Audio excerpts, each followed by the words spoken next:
So, etong kay Esguerra, may nahalata kasi ako dito mga kaloys. Okay? Etong kay Esguerra. May nahalata din ako sa mga BBM vloggers. Okay? Eto mga kaloys, bigyan natin ng reaction. Ano ba yung bakit nasaktan itong mga BBM vloggers? Okay? So, eto mga kaloys, panoorin natin to. Natin. Sinasabi ng iba, pinoprotektahan mo si Bongbong Marcos, hindi nakikinig eh. 'Di ba? Kakasabi ko lang kahapon eh. Ulit-ulit ka naman sinasabi ito eh. Kung mapalusutan ka dito sa mga insertions na ito, dalawa lang. Either tanga ka o kasabwat ka. Dalawa lang. Tanga o kasabwat. Tanga or kasabwat. Hindi po siya tanga at kasabwat.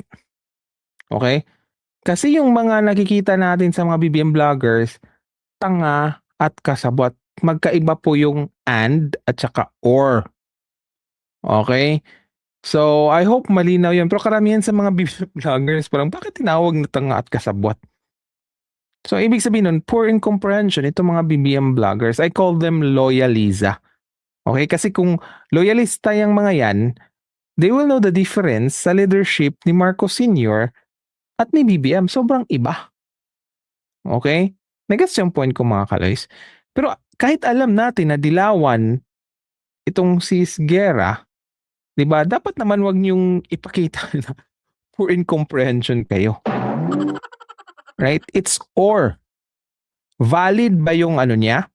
Yung sinabi niya? Para sa akin mga kaloys, yes. Okay? Kasi or di ba na parang although anti-Marcos siya, wala talaga siyang trust kay BBM. So parang may ano na siya, bias na siya, di ba? Pero yun na nga, siya ay tumutulong din para matapos itong korupsyon. Di ba? Kasi Pilipino din siya. Yun yung point ko eh. Di ba? Na although dilawan siya, ay mag-ano na takad tayo, mag-react na tayo. No. Di ba? Intindihin natin yung sinabi niya. Right? Kasi sabi niya, kung nalusutan ka ng insertion, dalawa lang ibig sabihin yan. Okay? Tanjay ka or kasabwat ka. So, yun na nga mga kaloys. Patunayan natin na hindi siya tanjay. Diba mga kaloys, si BBM, yung sinabi ko sa inyo, nung nag-analyze tayo kung sino yung mga na-appoint nila, nag-react tayo, bakit 73% ng in-appoint ni BBM, nung unang umupo siya, ay mga dilawan. Akala natin, di ba, tatapusin natin yung mga dilawan. Right? So, bakit ganun si BBM? Iba talaga siya sa ano. Later on, nalaman natin, di ba, na itong mga naligwak, mga DDS, di ba? So, nag-analyze tayo na baka ang nalagay ay may nag-recommend. Di ba yun yung analysis natin? And then, boom! Bumingo tayo ulit. Dahil dun sa analysis natin sa sinabi ni Sarah at sinabi ni Sandro. Ano yung sinabi ni Sarah? May dalawa akong hiningi kay BBM. Yung aeroplano, okay? Helicopter na ako yung gagamit. Diba?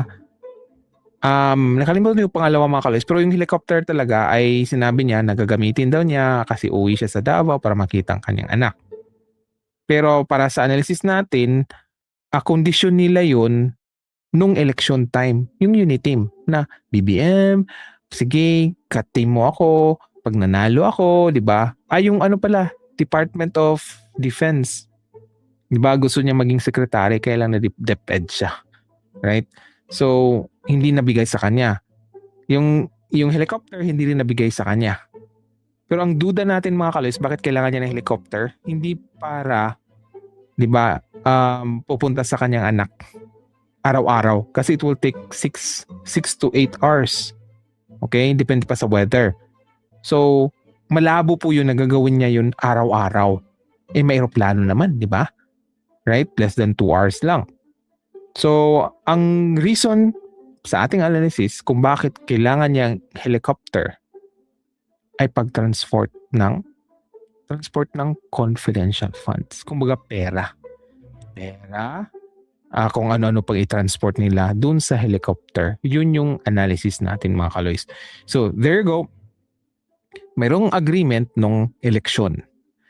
Siguro, the probability is very high na nung nanalo na yung unit team, may in-endorse si Sara kay BBM. Baka nga si Bunuan, 'di ba? Yung DPWH, baka in-endorse 'yon. 'Di ba? Parang, uy, Bunuan, ikaw na diyan para tuloy-tuloy yung flood control projects. 'Di ba? Pwedeng kalahati sa secretaries ni BBM ay si Sara ang mag-appoint or mag-suggest. Kaya nga 'di ba, ang daming mga DDS, 'di ba? Like si Trixie, 'di ba? Yung DBM, DDS din 'yun, 'di ba? Yung babae. Right? So, yung analysis natin, parang nahirapan si BBM kasi dun sa mga unang na-appoint na may, di ba, influence si Sara. Pero now, nung nawala na itong mga, di ba, mga pasaway, right? Eto naman, naging unfair naman si Christian.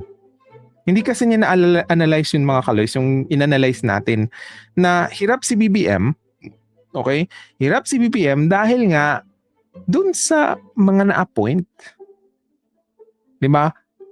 So ngayon nililinis ni BBM yung administrasyon niya kasi siya ang masisira.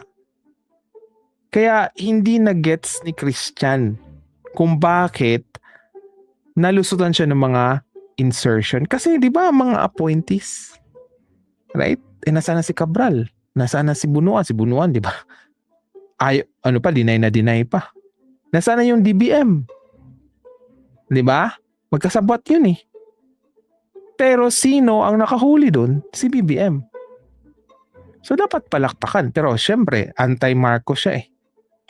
Di ba? Anti-Marcos siya. Kaya kahit anong gagawin ni BBM, si anti-Marcos siya, di ba, mag-against yan sila. Eto mga kaloys, about Pax Silica. The reason kung bakit itong mga Dilawan ay ayaw din. Okay, parang nagsanib puwersa ang Dilawan at saka itong DDS. Kasi ang DDS pro-China eh.